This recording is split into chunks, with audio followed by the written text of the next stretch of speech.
the latest My Story, Josh Doig is taking us back to where it all began for him. Josh, you've brought us here to Pinkie Playing Fields. Tell us about this place. Yes, this is where it all sort of started for me. Obviously, I think I started at mini kickers when I was, 1, 2, just when I started walking. But Musselburgh, Windsor, this was the first ever team I sort of signed for. Must have been 4 years old up until I was about 8 or 9, and this is kind of where I fell in love with football. Started playing real games at 7-a-side. We never made it over to the 11-a-side pitch because I was I'd signed for Hearts by that time. But this was the place where it all started. It's not changed either, has it? I think the grass has got a wee bit worse for wear and the goals are a wee bit rustier. But no, it's still here. A lot of good memories here. I absolutely love playing football here. 4 or 5 years here. Really starting out. Learning that I was alright at football. Always to play left mid. I remember running up and doing that wing, chasing balls at the pitch and that. Just wanted to run all game, and not much changed. You were saying as soon as we kind of came out here before the cameras were on that you were looking out at the pitch and you could see or visualise one of the goals that you'd scored. Yeah, it was. I remember actually. It was the goalkeeper had kicked it out and hit it first time. And it must have been one of my first goals at 7-a-side. So I remember we started at 4-a-sides, and it must have been one of our first games. And I put it right in the top corner. And my dad was the coach at the time, and he took me off right away.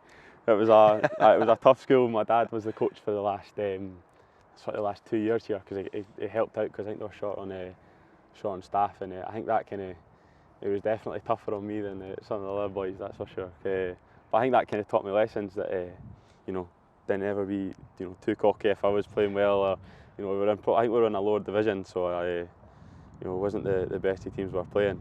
But this was the fortress that everyone would come. You'd never beat Musselburgh here. We were a good wee team at the time. So this was where it all began. Yeah, and the goals were put in, weren't they, when you used to play here? This was like the new pitch. They never had a 7-a-side pitch here, but they only had the hockey Astro, but that wasn't great for your knees. The Astro ones and that were horrific. So this was the goals got put in, and we were all buzzing to just start playing real football, and I absolutely loved it.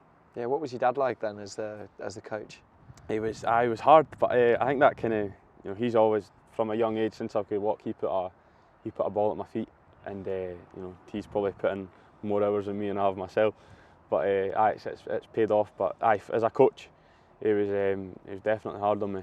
I wasn't allowed bad games didn't go down well. But it was good. It was brilliant with me. I enjoyed it. Yeah, and obviously it was when you were here when you got scouted and then joined Hearts. Can you remember that day when the scouts came to watch you? Was it 10 seconds? Was it? I remember the day. It was funny actually. My dad said it took them 10 seconds. I remember the game kicked off, and I got the ball. I knew they were coming, so obviously in my head I was like, right, I need to do something. And I remember I took a shot for the halfway line, and it hit the bar. And I looked over and I seen the guy writing notes. So I was like, right, this could be going well. But I remember after the game, I was in the car with my sister, and I'm sure she'd punched me. So I'm in like tears of like hysterics, and then my dad came over, told me I'd signed, and I didn't even want to listen. I was like too in hysterics to even speak. But I'm sure after the spelling went down, it probably sunk in, and I was delighted. But I still, even when I signed for Hearts, that was about 7-8 years old. I was still playing here and Hearts at night. So I was just tons of football, as much football I could fit into my week. I was playing every day, so it probably helped me in the long run. Right, well let's go and see how good a coach your dad was, and see your back garden. Cheers.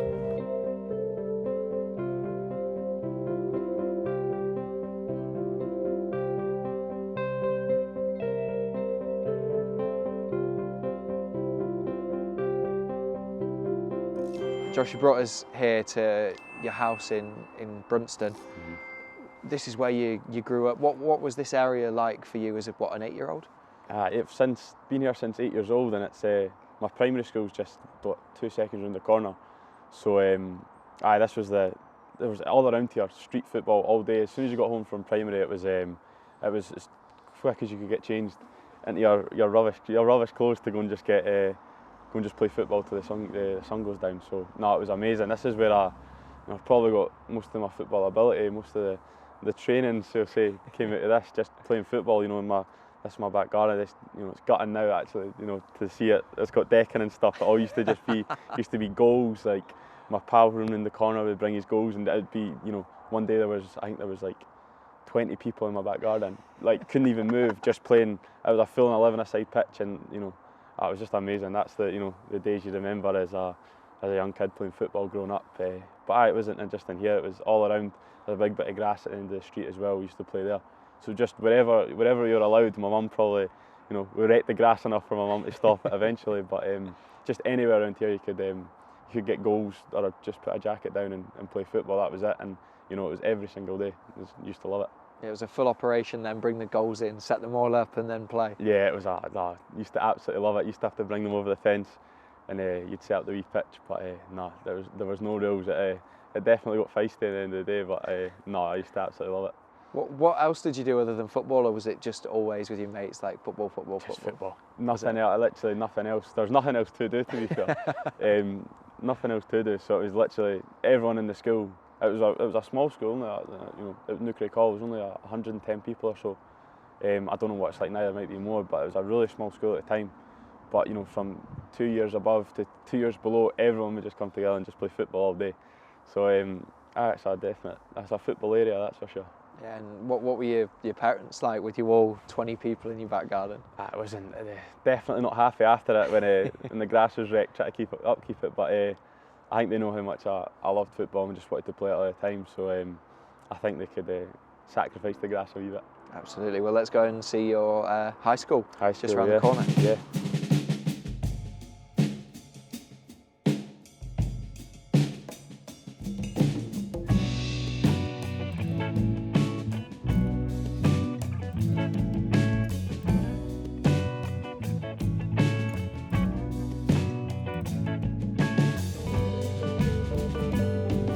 So Josh, you brought us to Portobello High School.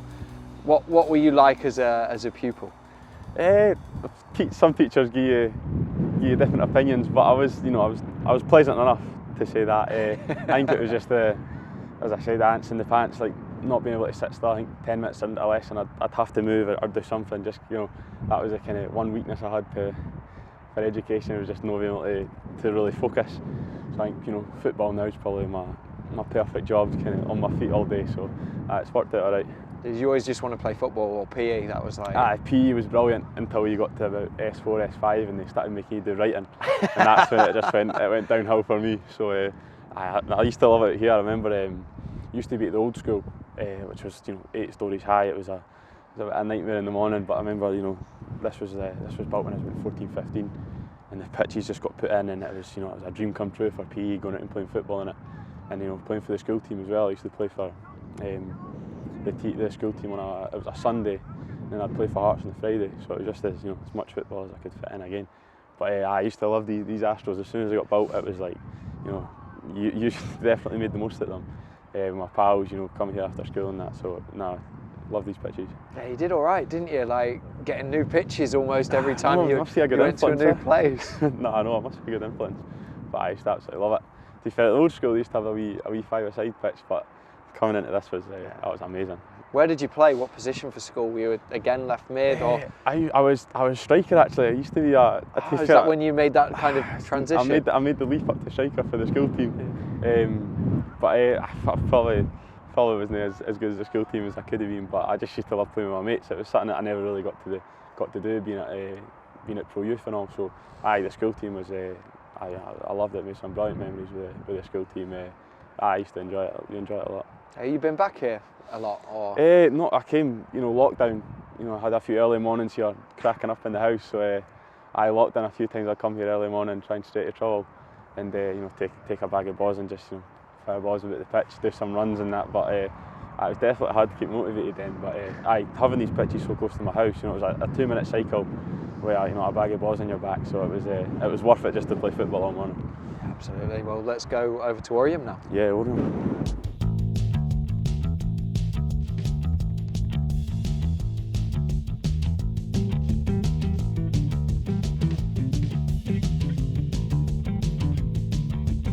So Josh, you brought us here to Oriam. Obviously, like you said, when you were 8 years old, you signed for Hearts. What was that like as a youngster?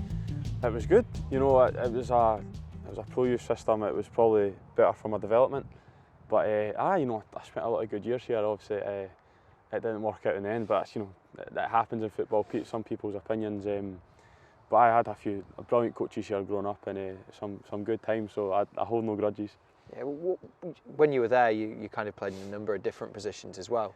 Obviously, you mentioned at Portobello that you were a striker for a bit. You were here too, right? Yeah, I think I've probably played every position on the pitch except for goalkeeper here. You know, as you grow, you're different sizes, your body's at different stages than others. So as I say, I started out as a left mid, but I found myself in at the 10, CDM, striker. I spent a large chunk at striker. Actually, I was all right at the time, but I did find my way back to left back. I always kind of had something in my mind that I would end up playing there. But I went to left back, and I was kind of just switching from centre half to left back. But you know, good times here. So as I said, no grudges. Maybe that's where your attacking ability comes from. You could say that. You could say that. And then obviously for you, like you say, it came to an end. But before you said to me off camera that you kind of released twice. Yeah. So the first season I was in, maybe I was 13, 14 when pro contracts were going out. Maybe 15, 16, they said to me, look, it's probably better you go and play somewhere else. And but I still had the remainder of the season. I had about a month left to play, but I never really played that season, so I was kind of expecting it. But then obviously boys left, but I thought, you know, I'll play to the end of the season. And then I got into the team, and then I played and started playing really well. So, you know, at the end of that month they came back in, offering me part-time. So I went part-time for a year. So I was at school, and also coming in and training here. But I was probably missing a lot of skill, more than I should have anyway. But it was a good year. You know, it was good experience. I was in, you know, I trained with the first team a few times here. But it was a good experience. But you know, at the end of that season, you know, I had a few good coaches here who did believe in me, and you know, they kind of said, you know, we could keep you, but it would just be hindering my future. So they said, you know, we believe in you. We believe in you to go play in the Premier League. You know, they had that belief in me, which was, you know, a confidence booster for myself. So I knew I had to get out if I wanted to go any further, and luckily I found Hibs and it all worked out. I was going to say, like, when someone gives you those words of advice, rather than being distraught about being so close but not getting a kind of pro contract, it kind of brings your shoulders back a bit, and you want to prove people wrong that doubted you. Yeah, you know, when at first, obviously I spent so much time here, so to be released in the end, it was kind of, it was hard at the start. You know, it was very hard, but you know, I did always have that belief in myself. You know, I think even when I'd get released, I wasn't never really that gutted. I was always kind of had that in the back of my mind, like I knew myself I was going to prove them wrong, and I always just had that belief in myself. So Yeah, and then obviously since you've come back to Oriam a few times with Scotland's national team, how have you found that? The 21s is amazing. It's, you know, something I've only just started at 19s, so to now be in the 21s, that's a brilliant experience. It's something I never thought I'd actually end up doing, but I absolutely love it. To play for your country, that's amazing. You can't describe it. Yeah, what was that like when you first got that kind of the first call up for you? That was amazing. I think it was the 19. I think the first one I played was Turkey away, and then the one after that was England at St George's, and it was amazing. Some experience just to play in that sort of game. That you know, some proper big players for England. So no, it was a brilliant experience, and every time I come back to Scotland now, it's brilliant. I love it. Yeah, and you're looking over to the senior team, thinking one day. Hopefully one day. That's the goal in the end. Absolutely. Cool. Let's go to HTC next. Perfect.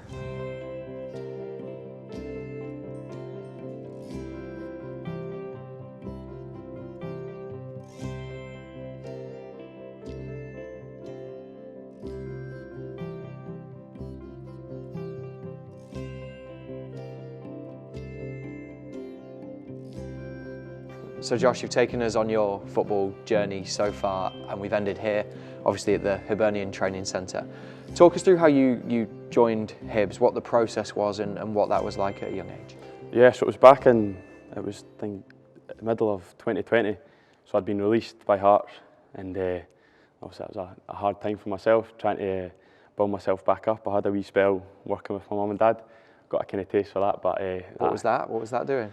Well, with my mum, I was literally just shredding paper, and then my dad, I was stacking shelves and getting a wee bit of IT experience. But I myself, I've got ants in my pants, so I knew right away that wasn't for myself, and I think that gave me that kind of motivation again to really go for it with the football. So coming in here, it was an absolute joy. It wasn't easy. I started off at a trial at Dunfermline for a week.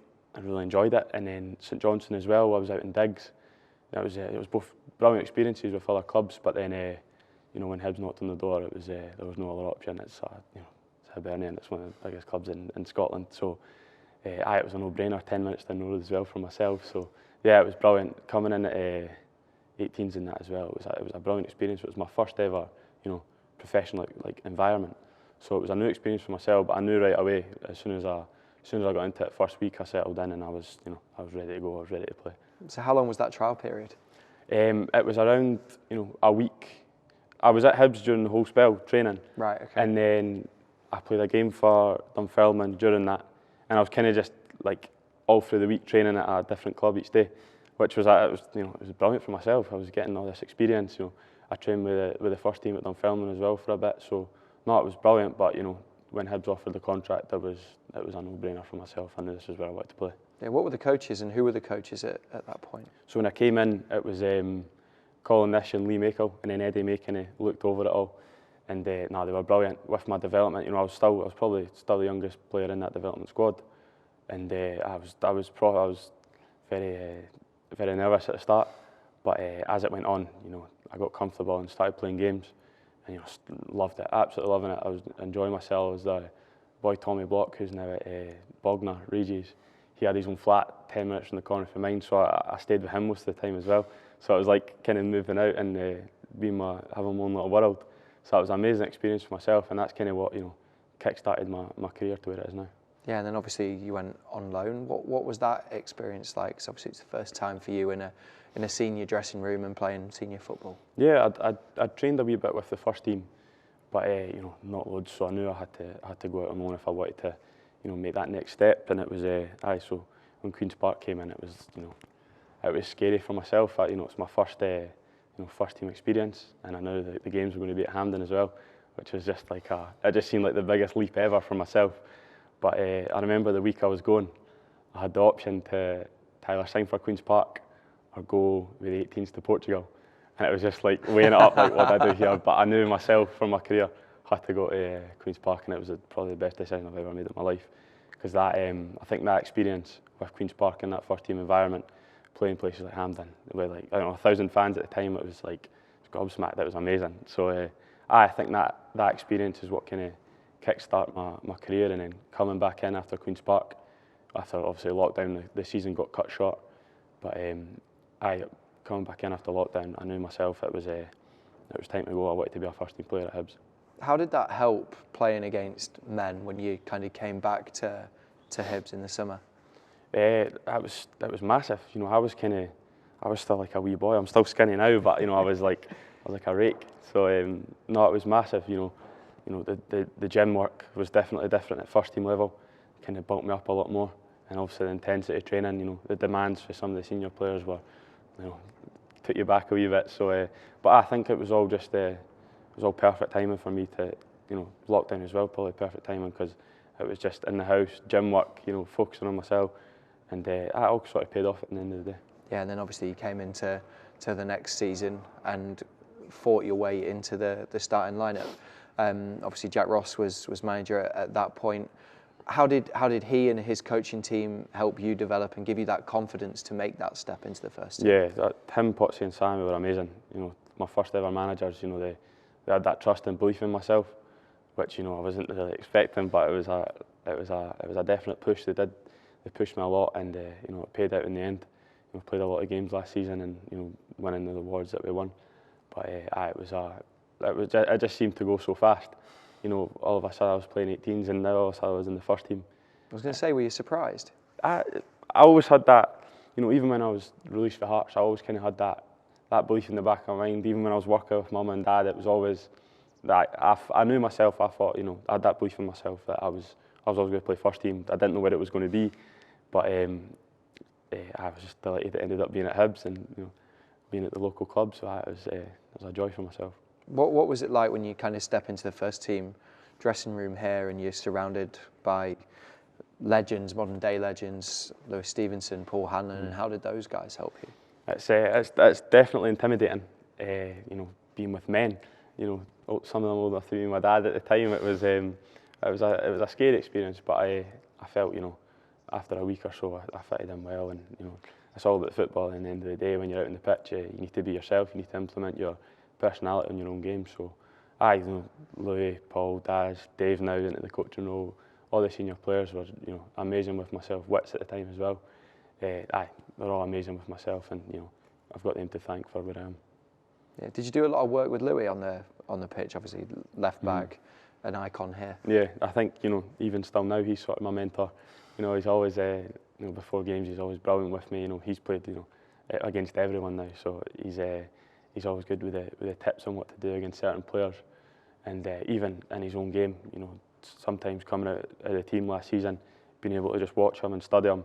There's no other better player I'd rather do that with than Louis. So, he's been brilliant with myself, and Paulie as well. Obviously, I've been filling in at a left back, left centre half role, and obviously Paulie's the modern day professional at that role as well, the captain of the team. So he's obviously doing something right. So it's the both of them they're brilliant to take tips off of. Yeah, what was last season like for you? Because, like you say, you always had that belief that you could make that step and break into the first team squad. But then there were numerous trips to Hampton. There were successes. There was disappointment. Yeah. As a young player, when you're kind of in and out of the team as well, how hard was all of that to deal with? It was a roller coaster last season.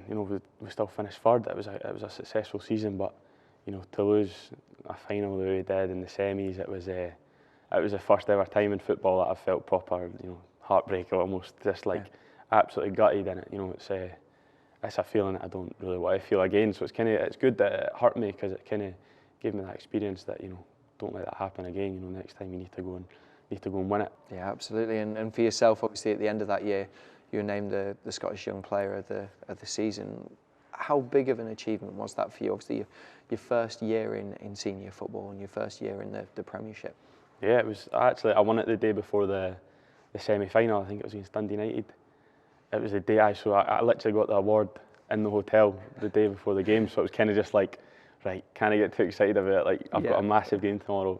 But after the game we won, and then got home, got the award, and I was absolutely delighted with it. It's kind of my first ever thing I've won in football. So I was absolutely delighted with it, and I was over the moon. It's still sitting in my room just now. So I'm proud of that. Yeah, I can imagine for you as well. Like there's a lot of talented Scottish defenders and left backs in particular, like Kieran Tierney, Andrew Robertson, Aaron Hickey, who's obviously gone abroad as well. Do you look at those guys and think that I want to be like them, I can be like them? 100%. If you look at Tierney and Robertson are sort of the peak of that at the moment. Both playing in the Premier League, winning Champions Leagues, Premier Leagues. So I think the both of them, I try and watch them as much as I can to just gain any sort of experience. They've done it themselves. So Andrew Robertson started at Queen's Park, built his way up through the league. So it's I think it's the perfect role model to kind of try and copy his career as much as I can. Don't know if I'll end up at Liverpool, but you can always believe. Absolutely, and obviously for yourself and this season, there's again been change. There was a difficult period at the start of the year that you kind of had to get your head around, but equally for you, I can imagine that's kind of brought you on years, because when transfer speculation is buzzing around, it's quite hard as a young player to deal with. It was definitely, as I said again, it was a new experience. I probably looked at it too much, listened to my pals too much, getting excited and this and that.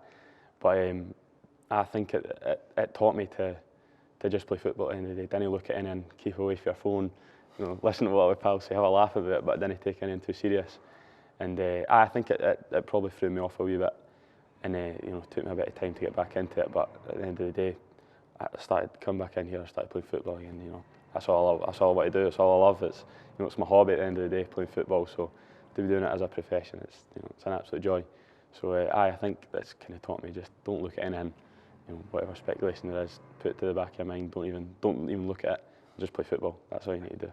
Yeah, and you played loads of football this year. Mm-hmm. Left wing back, left-sided centre half. Yeah. How have you found this season? It was a new challenge. Obviously, everyone says it's harder your second season. It's easy to come in your first season when you're new to it all. But second season, with fans as well. Obviously, last season no fans, so it was a new challenge as well. So I think it's just this season it's been more becoming a proper professional. You're not a young boy anymore, so you have to compose yourself a wee bit. I think last year a wee bit hectic on the ball. So I think this season I've just been trying to get my foot on the ball, relax on the ball, always want it as well. And I think it's been good. Playing 3 different positions, being all over the place. It's something I've always kind of done. Even at reserve level and 18s level, I've kind of all up the left hand side I've played. So I had a wee bit of experience in all of them. But as long as I'm on the pitch playing, I'll be happy. That's all that matters. Yeah, and obviously you're still very young and you've got your whole career ahead of you. You're very ambitious, aren't you? Mm-hmm. I'm at Hibs just now, absolutely loving it. But try not to look too far into the future to what's going to happen. But all I know is I'm absolutely loving my time here. Probably some of my best days of my life. I'll always remember my time here. So no, I'm absolutely loving it. And as long as I'm playing football here, I'll be happy. Absolutely. Josh, thank you for giving up so much of your time this afternoon to put this together. It's been great. No problem. Thank you very much.